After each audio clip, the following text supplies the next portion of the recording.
अस्सलाम वालेकुम स्टूडेंट्स, कैसे हैं आप सब। अगर आपने अभी तक मेरे चैनल को सब्सक्राइब नहीं किया तो मेरे चैनल को सब्सक्राइब कर दें और बेल के नोटिफिकेशन को प्रेस कर दें ताकि जो मेरी आने वाली लेटेस्ट वीडियोस हैं वो आप तक पहुंच जाए।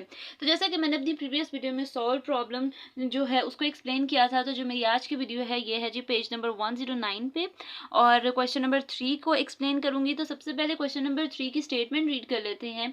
स्टेटमेंट में क्या लिखा है, extend the proof of Green's theorem in a plane given in problem 1 to the curves.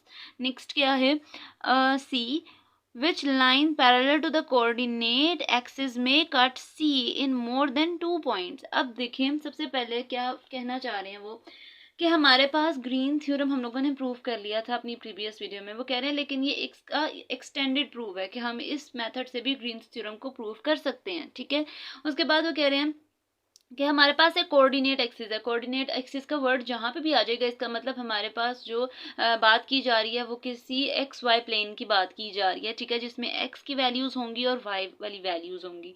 उसके बाद क्या कह रहे हैं कि मे कट सी, मतलब जो हमारे पास कर्व है जो है वो कितने पॉइंट पे कट कर रहा है, 2 पॉइंट्स पे कट कर रहा है। तो सबसे पहले अगर इसकी डायग्राम देखें तो डायग्राम कुछ इस तरह से पेज नंबर 109 पे ड्रॉ की गई है। यहाँ पे ये देखें, जो मेरे पास जिस पॉइंट पे दो एक्सिस मीट करते हैं उसको ओरिजिन कहा जाता है। अगेन सुन लें, जिस पॉइंट पे दो एक्सिस मीट कर रहे हैं इसको क्या कहा जाएगा, ओरिजिन कहा जाएगा।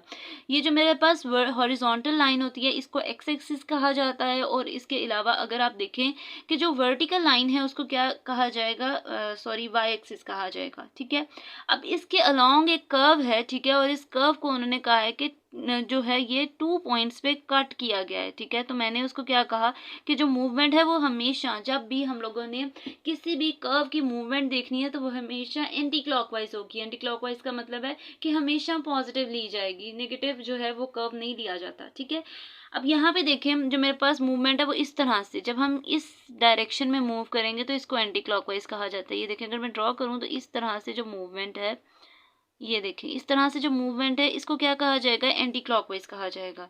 ये देखें इस तरह से मूवमेंट हो रही है ना, तो ये एंटी क्लॉकवाइज मूवमेंट है। अब उसने क्या कहा, उसने इस पॉइंट को एस का नाम दे दिया, इस पॉइंट को टी का नाम दे दिया, इस पॉइंट को यू का नाम दे दिया, इस पॉइंट को वी का नाम दे दिया, और फिर वो कह रहे हैं कि 2 पॉइंट्स पे इसको क्या कर दिया, कट कर दिया। तो मैं क्या करूँगी, आपकी मर्जी है, एस और टी को कट कर दें, मतलब डॉटेड लाइन यहाँ पे लगा दें, या फिर आप यहाँ से यू से वी तक भी एक डॉटेड लाइन ड्रॉ कर सकते हैं। लेकिन हम कोशिश करेंगे जो बुक पे डायग्राम बनी हुई है उसी को ही फॉलो करें। नेक्स्ट देखें, अब जब मैं इसको डॉटेड लाइन ड्रॉ करूंगी तो मेरे पास ये डॉटेड लाइन ऊपर वाले हिस्से को, मतलब 2 रीजन्स में, ये मेरे पास सिंपल 1 रीजन था जब मैंने इसके पॉइंट्स को कट नहीं किया था। उसके बाद जब मैंने कट कर दिया तो ऊपर वाला एक हिस्सा हो गया, नीचे वाला एक अलहदा से हिस्सा हो गया। मैंने ऊपर वाले रीजन को क्या कह दिया, R1 से रिप्रेजेंट कर दिया है, और नीचे देखा जाए तो मैंने इसको किससे रिप्रेजेंट कर दिया है, R2 से। ठीक है, अब देखें जब मैंने इसको मूवमेंट देखी है तो यहाँ से जब ये यहाँ से इस डायरेक्शन में मूव करेगा तो इधर से पॉजिटिव होगी। अगेन देखें जब ये यहाँ से मूव करके इस तरफ से आएगा तो जो इसकी डायरेक्शन है वो इस साइड पे होगी। तो ये दोनों की डायरेक्शन, एक उस साइड पे अपवर्ड जाएगा।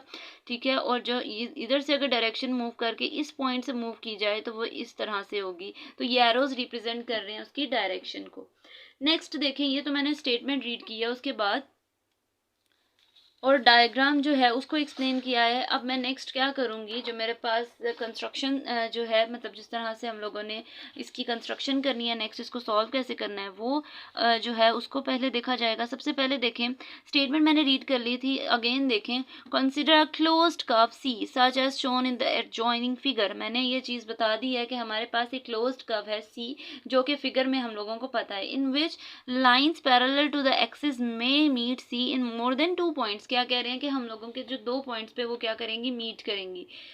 नेक्स्ट देखें, उसके बाद क्या कह रहे हैं, by constructing line S T. अब हम लोगों ने एक जो लाइन है उसको बनाया है S T. The region is divided into 2 regions R1 and R2 which are of the type considered for which Green's theorem apply. ठीक है, तो क्या हो जाएगा, हम लोगों ने जब उसको हम लोगों ने डिवाइड किया एस और टी में, मतलब 2 पार्ट्स में, तो उसको ऊपर वाले रीजन को R1 से उसने रिप्रेजेंट कर दिया, और जो नीचे वाला रीजन है उसको किससे रिप्रेजेंट कर दिया गया है, R2 से। ठीक है, ये आप लोगों ने लिख देनी है, आपकी मर्जी है। अच्छा, जब भी आप फिजिक्स से रिलेटेड, यहाँ पे ये बुक फिजिक्स वाले स्टूडेंट्स भी पढ़ते हैं, मैथ्स वाले स्टूडेंट्स भी पढ़ते हैं, तो जब भी ऐसा कोई क्वेश्चन आ जाए जिसमें हम लोगों ने डेरिवेशन करनी है, तो ज़्यादातर जो डेरिवेशन होती है, जो जो आप काम करते जा रहे हैं वो भी लिख लें, मतलब ज़रूरी नहीं है कि आपके ये जो मैंने यहाँ से कंसीडर से लेकर अप्लाइज तक लिखा है वो आप लोगों ने लर्न ही करना है। आपको पता है आप क्या क्या काम कर रहे हैं, वो वाले स्टेप्स आप लिखते जाएं, ठीक है। तो ये गलत नहीं होगा, आप लोगों ने अपने से लिखना है वो भी लिख सकते हैं। नेक्स्ट देखें, अब उसने एक इक्वेशन 1 का नाम दे दिया है। जब मैंने इसको ब्रेक किया, अगेन डायग्राम देखें, जब मैंने इसको 2 रीजन पे ब्रेक किया है तो इसके जो लाइन इंटीग्रल है, मतलब क्या कि जो मेरे पास ग्रीन्स थ्योरम का फॉर्मूला लिखा जाएगा वो कुछ इस फॉर्म में लिखा जाएगा। यहाँ पे जो हमारे पास इंटीग्रल लगता है वो क्लोज्ड कब लगता है, सी के अलोंग, ठीक है।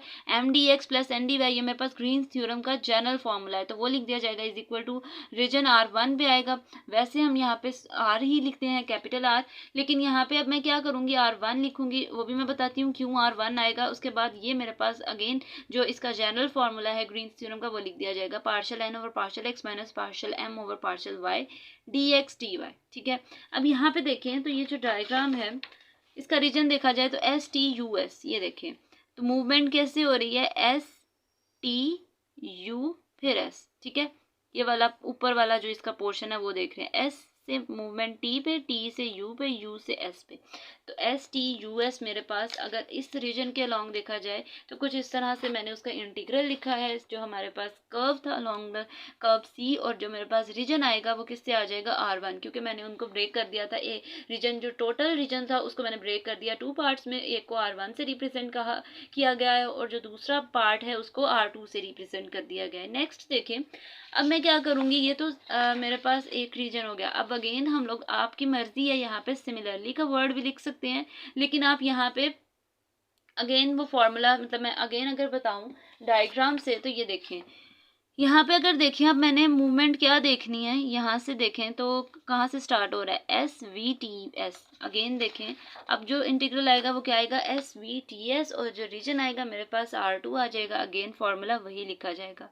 अब देखें आपकी मर्जी है, इंटीग्रल अंदर लिख लें। अगर मैं ये जो मेरे पास लाइन इंटीग्रल है उसको देखा जाए तो पहले वाला क्या था, S T U S plus S V T S, दोनों इंटीग्रल को लिखा जाए तो इसका मतलब ये है कि इसमें हमारे पास 4 हमारे पास इंटीग्रल्स आएंगे। एक इंटीग्रल क्या है, एस से टी तक, फिर दूसरा क्या है टी यू एस तक, ठीक है। अगेन यहाँ पे देखें, अगर मैं इन इंटीग्रल को ब्रेक करूँ तो पहला इंटीग्रल क्या होगा, एस से लेकर टी तक, फिर दूसरा इंटीग्रल क्या है, टी यू एस तक, ठीक है। तो फिर क्या करूँगी, फिर अगेन मैंने लिखना है टी एस लिखा जाएगा, क्योंकि अब मूवमेंट यहाँ से आएगी। ये देखें एस वी टी लिखा जाएगा इंटीग्रल, और क्योंकि मैंने ये 2 जो इंटीग्रल्स थे उनको 4 इंटीग्रल्स में कन्वर्ट कर दिया, और फिर इंटीग्रल जो लास्ट वाला आएगा वो टी एस आ जाएगा। ये देखें जी, लास्ट पे हम लोगों ने टी एस लिख देना है। अब ये चीज़ हमें पता है कि जो मेरे पास जो अगर हमारे पास एक लाइन है, ठीक है, पैरेलल लाइंस हैं, ठीक है, 2 लाइंस पैरेलल हैं लेकिन उनकी डायरेक्शन ऑपोजिट है, ठीक है। एस टी और टी एस का रिलेशन ऐसा ही है कि ये दोनों है तो इक्वल ही हैं लेकिन उनकी सिर्फ डायरेक्शन ऑपोजिट है। डायरेक्शन ऑपोजिट को नेगेटिव ऑफ वैल्यू से रिप्रेजेंट कर दिया जाता है।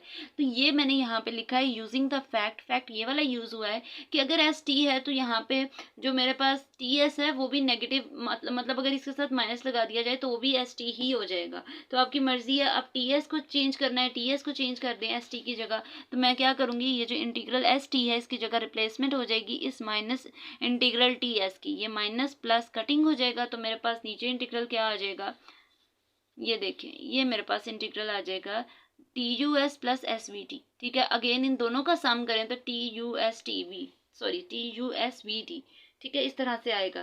टी से स्टार्ट किया जाए, T U S V T, ठीक है, पूरा एक इंटीग्रल बता रहे हैं, लेकिन किससे, क्योंकि यहाँ से जो स्टार्टिंग वाला टी से स्टार्ट था, टी से स्टार्ट करके टी पे ही एंड करना है। तो टी यू एस 2 दफ़ा आ रहा है वो 1 दफ़ा लिख दिया गया वी टी, ठीक है। तो ये मेरे पास इंटीग्रल हो गया है along the curve C. Next देखें, अगर मैं यहाँ पे लिखूं adding the right hand side of 1 and 2, ये तो मेरे पास इंटीग्रल आया जो मैंने लेफ्ट हैंड साइड वाला जो है सॉल्व किया है। फिर वो कह रहे हैं कि अगर राइट हैंड साइड के इंटीग्रल को सम किया जाए, तो ये भी चीज़ हम लोगों को पता है कि जो मेरे पास एक मेन आर रीजन था उसी को ही 2 पार्ट्स पे डिवाइड किया गया था, मतलब R1 प्लस R2। तो उसका मतलब यह है कि ये दोनों का सम किसके इक्वल है, रीजन R के। तो हम इसकी जगह R1 R2 की जगह एक ही R लिखेंगे, where R consist of regions R1 and R2, इसकी जगह R आ गया। अगेन फॉर्मूला वही रहेगा जाएगा और जो मेरे पास यहाँ पे इंटीग्रल आएगा वो जो मैंने सॉल्व किया गया है लास्ट पे लाइन इंटीग्रल TUSVT, तो वो इसके साथ अलॉन्ग आ जाएगा और लास्ट पे आप लोगों ने लिख देना है एंड थ्योरम इज प्रूव्ड। ये थी जी आज की मेरी वीडियो। होपफुली आपको मेरी वीडियो अच्छी लगी होगी। अगर आपको मेरी वीडियो अच्छी लगे तो वीडियो को लाइक कर दें और सब्सक्राइब करना मत भूलिएगा। तो तब तक के लिए अल्लाह हाफिज़।